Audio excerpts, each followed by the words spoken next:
Hi everyone, welcome back to my channel. My name is Ella, I'm a medical esthetician, and today we're going to be talking all about dry lips.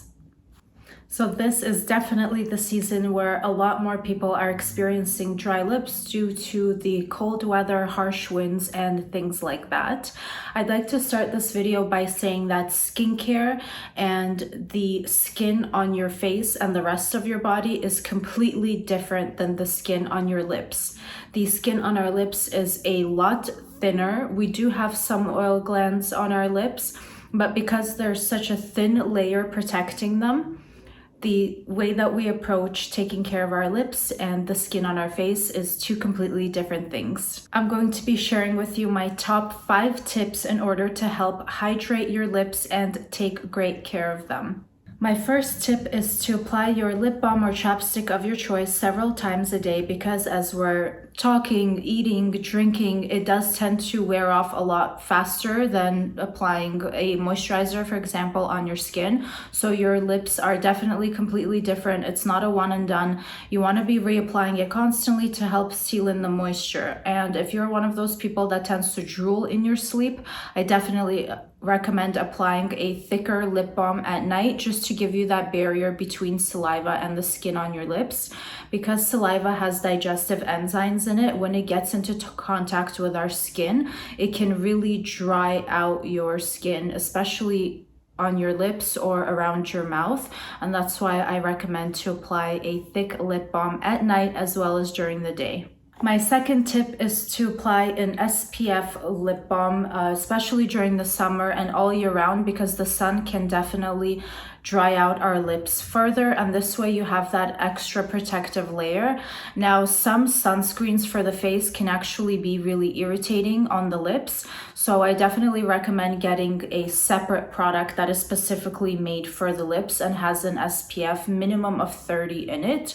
Now, the SPF that I have for my face is tolerable for me to have around my mouth, so I'm okay with that. But if you are finding that to be irritating, then I definitely recommend getting a separate product with SPF in it for your lips. Now, my next tip is not to lick your lips. I know that when lips are really dry, you can get into the habit of constantly licking them and trying to kind of help them feel more moisturized, but that is a very temporary feeling because, as I mentioned, saliva has digestive enzymes in it.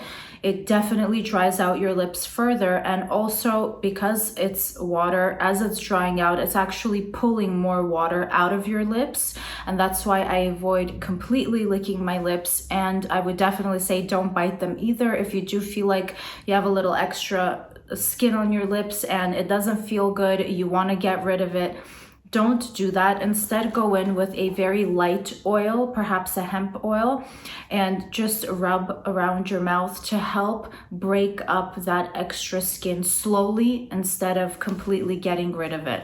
Speaking of that, going on to our fourth step, do not use a scrub on your lips. This is completely unnecessary.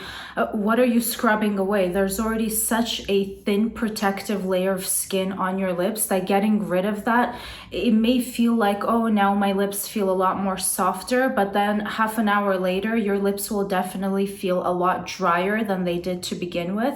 And that is why I don't like lip scrubs, sugar scrubs, any of those at all. Instead, again, I recommend just using an oil and rubbing that on your lips and then sealing that in with a nice lip balm instead. My fifth tip is when you're using your retinols, your exfoliating acids, any of your active ingredients on your skin, the first step should be for you to apply a lip balm or a lip mask of your choice and have that protective layer, and then apply your acids. Especially if you're using retinols, as I mentioned, and exfoliating acids, those can be very irritating if they make their way down to your lips or around your lips. Sometimes if you're using retinol, it can get into the cracks here and it can make you very dry all around your mouth and on your lips. It can be super irritating. That's why I recommend to apply your lip balm first and then do your skincare after. That way you make sure that your lips are very protective and you can move on to your next step comfortably.